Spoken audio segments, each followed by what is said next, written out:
Très heureuse de vous retrouver dans le compte de ce numéro de Sasa Magazine, votre rendez-vous hebdomadaire d'information. Mesdames et messieurs, bienvenue. La riposte contre la criminalité urbaine en RDC s'intensifie. L'opération Ndobo, lancée sous l'impulsion du président Félix Tshisekedi, a permis cette semaine l'arrestation de 114 présumés bandits dans le Congo central. Sasa Magazine. Diplomatie, la SADC met fin à sa mission militaire en RDC. Un retrait progressif de ses troupes a été décidé lors d'un sommet extraordinaire. Face à ces tournants, le président Félix Tshisekedi insiste sur l'urgence des solutions diplomatiques et salue l'engagement de l'Angola dans la stabilisation de l'Est du pays. Sasa Magazine. L'État accélère les grands projets au Kasaï central.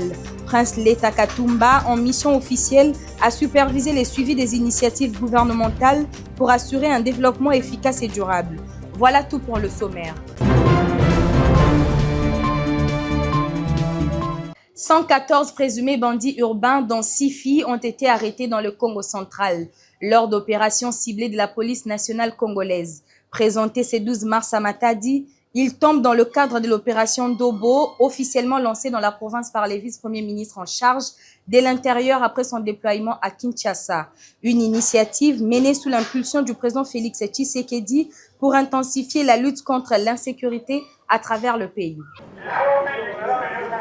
Au total, 114 Koulouna, dont 6 filles, viennent d'être arrêtées à travers les opérations ciblées de la police nationale congolaise dans 2 territoires et villes de la province du Congo central, respectivement à Sekebanza et Songololo ainsi qu'à Boma et Matadi, sur instruction et l'initiative du patron de la sécurité de la territoriale, Chabani Luko Biango Jacquemin. Ces bandits urbains ont été présentés au vice-premier ministre, ministre de l'Intérieur, Sécurité, Décentralisation et Affaires coutumières ce mercredi 12 mars à l'état-major de la police nationale congolaise Matadi par le commissaire provincial de la police nationale congolaise Israël Kantou Bakoulou au cours de la cérémonie officielle du lancement de l'opération Ndobo. Donc, appui na présence ya opération Ndobo kati na province ya Congo central ezali interpellation munene pour na batunyoso. Surtout, je reviens encore, surtout pour na ba famille, ba encadreur, ya jeunesse nabiso. À savoir, l'opération Ndobo va s'étendre dans plusieurs grandes villes et provinces de la République démocratique du Congo et sera appuyée par la mise en place des comités provinciaux et locaux de sécurité pour la gestion et la gouvernance sécuritaire à partir de la base. Ce qui traduit la volonté du président de la République, Félix-Antoine Tshisekedi Tshilombo, dans le 2e pilier de son programme d'action exécuté par le gouvernement. Fin du mandat de la SADC et retrait progressif de ses troupes en RDC, c'est la décision annoncée ce jeudi par les dirigeants de cette institution régionale concernant la crise sécuritaire dans l'Est. Participant par visioconférence, le président de la République a insisté sur l'importance de renforcer les initiatives diplomatiques, saluant l'engagement de l'Angola pour une sortie des crises durables.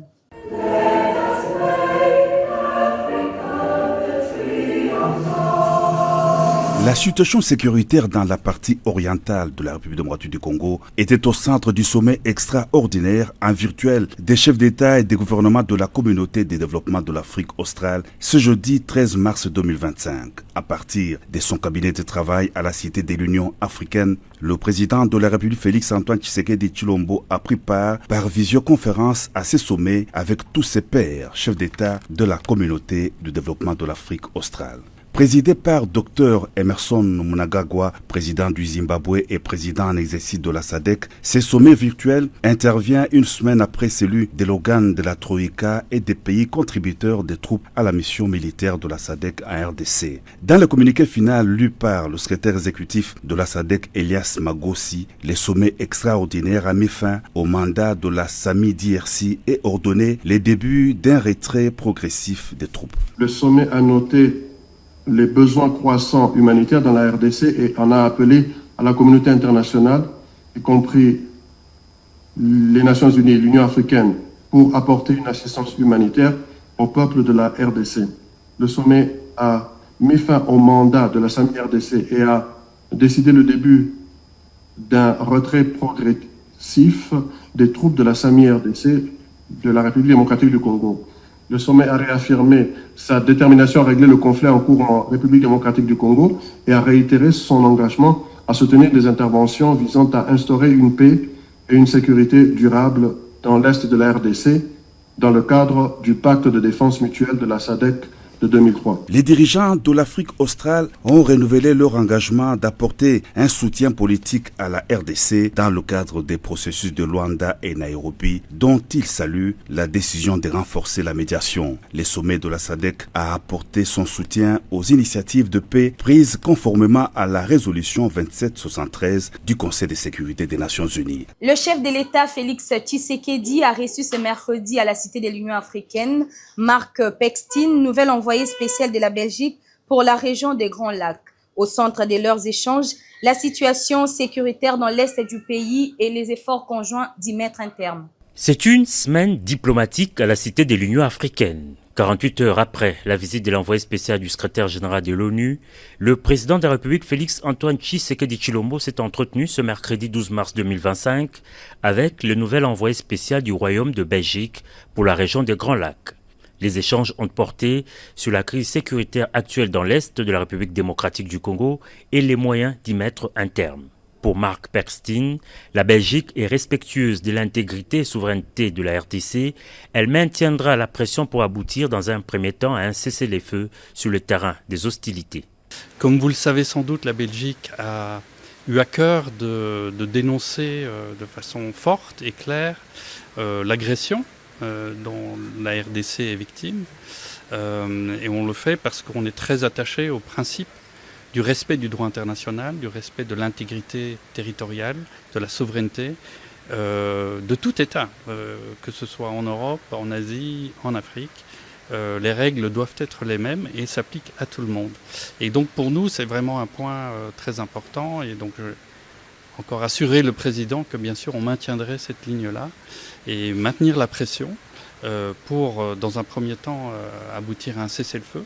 Revenant sur les dernières sanctions infligées par son pays à l'agresseur rwandais, l'envoyé spécial belge indique que d'autres mesures pourront être prises si Kigali s'obstine à garder ses troupes sur le sol congolais. Les sanctions, les mesures, parce qu'il y en a toute une série qui peuvent être prises, on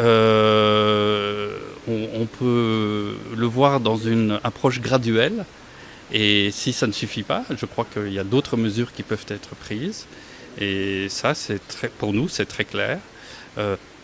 Et on continuera à sensibiliser nos partenaires, notamment européens, notamment au sein de l'Union européenne, à aller dans cette direction si nécessaire.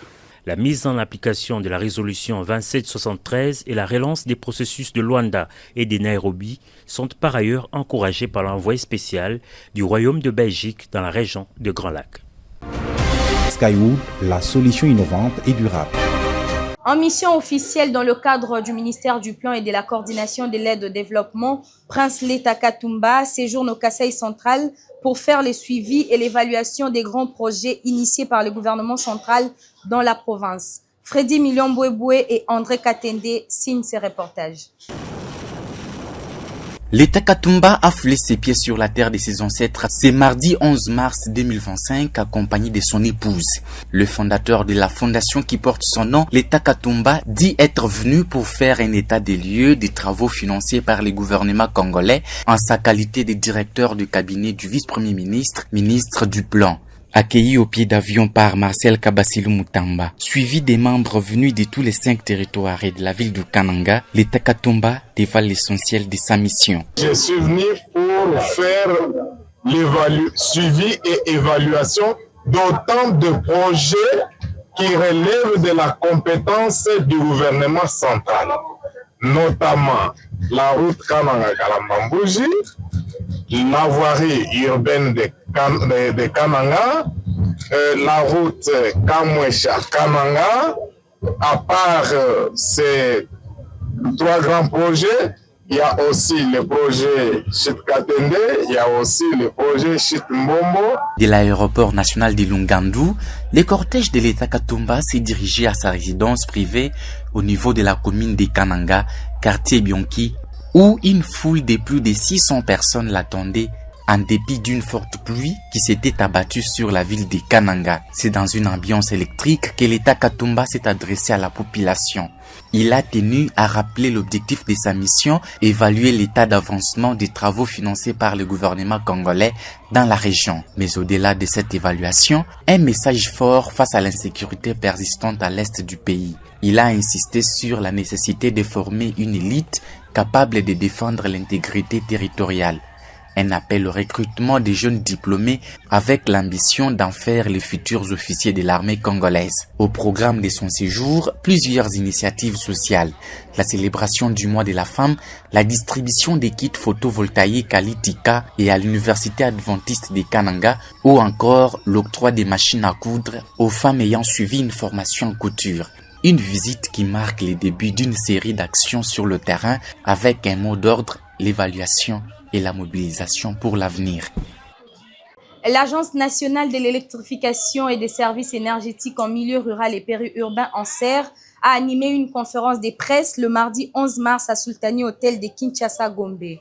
Abordant la question d'électrification du Kasaï central, le directeur général d'ANSER a indiqué que les études ont été clôturées sur la chute Mbombo et les travaux d'ouverture de la voie d'accès et des constructions de la base vie sont en cours.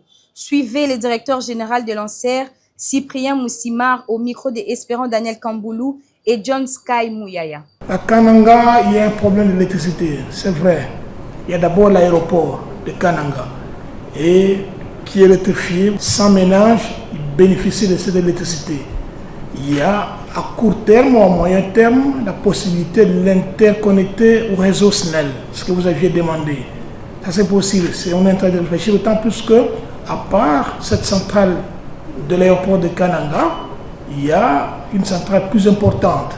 Celle-là, c'est de 800 kW crête que nous sommes en train d'installer à l'Athénée de Kananga, à l'hôpital et dans certains milieux. Ça, c'est par le réseau SNEL que ça va être transporté. Le courant sera transporté dans le réseau SNEL. Nous avons reçu du chef de l'État la responsabilité d'exécuter les travaux du projet Mbombo. À l'heure actuelle, nous avons déjà fini les études. Si vous avez suivi l'actualité, les études sont déjà bouclées depuis un certain temps et les travaux sont même lancés. Pour votre information, si vous ne le savez pas, les travaux sont lancés. On a commencé par la voie d'accès, on a aussi commencé par la base vie, le camp de vie, le camp de travailleurs qui se situe à côté de chutes sur la rivière Louloua. Ce n'est qu'après ces travaux-là, on va pouvoir commencer à passer aux travaux de génie civil. C'est les travaux de la centrale comme telle et des travaux électromécaniques. On est en train de travailler 200 kW, déjà installés à l'aéroport, 800 autres vont poursuivre avant qu'on arrive dans 24 mois le projet Mbombo, l'électricité de Mbombo, pour que toute la ville soit complètement électrifiée. Skywood, la solution innovante et durable.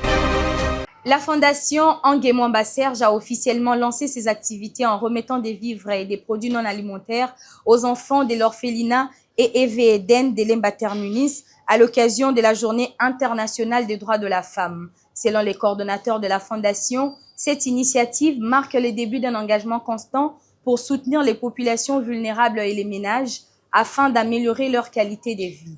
Suivez ces reportages des Espérant Daniel Kamboulou et Francis Mawete. L'enceinte de l'orphelinat encadrement des enfants vulnérables Eve Eden de Lemba Terminus, Eve de Madame Esther Kilinga, a abrité cette double cérémonie marquant le lancement officiel des activités de la fondation Anguemwamba Serge Fonams et la remise des dons composés de vivres et non-vivres aux orphelins. L'occasion pour le président national et fondateur de Fonams de débuter son adresse par une pensée pieuse en mémoire des compatriotes, hommes, femmes et surtout les enfants qui sont tombés suite à l'invasion rwandaise à travers le M23 AFC. Le président de la Fonams qui reconnaît le défi majeur auquel la RDC fait face, surtout dû à la détérioration de la situation sécuritaire dans la partie orientale. Victime de l'agression rwandaise, condamne fermement ces actes d'agression et d'injustice qui menacent la souveraineté et la paix. Invite en même temps le peuple congolais à rester uni. C'est ici un lieu pour moi d'appeler tous les acteurs politiques, tous les acteurs de la société civile toutes les personnes, les couches différentes, de nous unir autour du commandant suprême, son Excellence Félix Antoine Tshisekedi Tshilombo, pour braver d'abord et repousser l'ennemi. Braver cette guerre et repousser l'ennemi, restaurer la paix, car cette guerre touche à l'intégrité de notre territoire. Or, qui parle d'un État, d'une nation, voit aussi l'intégrité de son territoire. Ange Mwamba Serge soutient l'initiative du gouvernement d'union nationale exprimée par le chef de l'État et plaide pour l'implication des jeunes dans la gestion de la chose publique, salue en même temps leur adhésion massive dans les rangs de FARDC. C'en est complètement fini pour ces numéros de Sasa Magazine. Merci d'avoir été des milliers à nous suivre sur différentes chaînes partenaires. L'info continue sur notre site internet www.sasastudio.net.